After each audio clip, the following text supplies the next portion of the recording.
ఇమ్మాన్యుయల్ నామినేషన్స్‌లో లేకపోవడం తనకి మైనస్‌గా మారుతుందని మీలో ఎంతమంది అనుకుంటున్నారు? నేనైతే ఖచ్చితంగా ఇమ్మాన్యుయల్‌కి ఇది డిసడ్వాంటేజ్ అనుకుంటున్నా. ఎందుకంటే ఇమ్మాన్యుయల్ నామినేషన్స్‌లో లేకపోవడం వల్ల తనకొక ఫ్యాండమ్ అనేది బిల్డ్ అవ్వడంలో ఆహ్, ఇగ స్టాప్ అవుతుంది. నామినేషన్స్‌లో ఉన్నప్పుడు ఆల్రెడీ ఒక ప్రీ ఎగ్జిస్టెడ్ ఓటింగ్ అనేది ఇంకా ఇంప్రూవ్ అయ్యే అవకాశం ఉంటుంది. ఓటింగ్ తను ఆడే పెర్ఫార్మన్స్ బట్టి, తన ఎమోషన్ బట్టి, తన కామెడీ బట్టి న్యూ ఆడియన్స్ ఎవరైతే ఉంటారో వాళ్ళందరూ ఓట్ చేసుకుంటూ వెళ్తుంటారు. ఆల్రెడీ కొంతమంది ఓటింగ్ అనేది కొంతమంది వాళ్ళకి కేటగిరీలోకి షిఫ్ట్ అయిపోయి ఉంది. ఇప్పుడు సెపరేట్‌గా ఇమ్మాన్యుయల్‌కి మళ్ళీ షిఫ్ట్ అవ్వాలంటే కొంచెం కష్టంగా మారొచ్చు.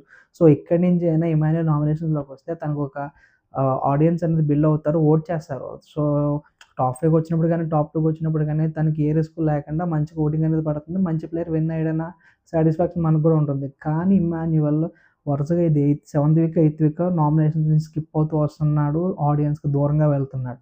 ఈ దూరం అనేది ఆడియన్స్‌తో పాటు కప్ కూడా దూరం చేస్తుందా అని నేననుకుంటున్నా. సో, మీరేమనుకుంటారు? ఇమ్మాన్యుయల్‌కి నామినేషన్స్ లేకపోవడం తన గేమ్‌ని వీక్ చేస్తుంది. ఆడియన్స్ నుంచి అటాచ్‌మెంట్ దూరం చేస్తుందని మీలో ఎంతమంది యాక్సెప్ట్ చేస్తారో కింద కామెంట్ చేయండి. వీడియో నచ్చితే లైక్ చేయండి. కుదిరితే సబ్స్క్రైబ్ కూడా చేయండి. Thank you.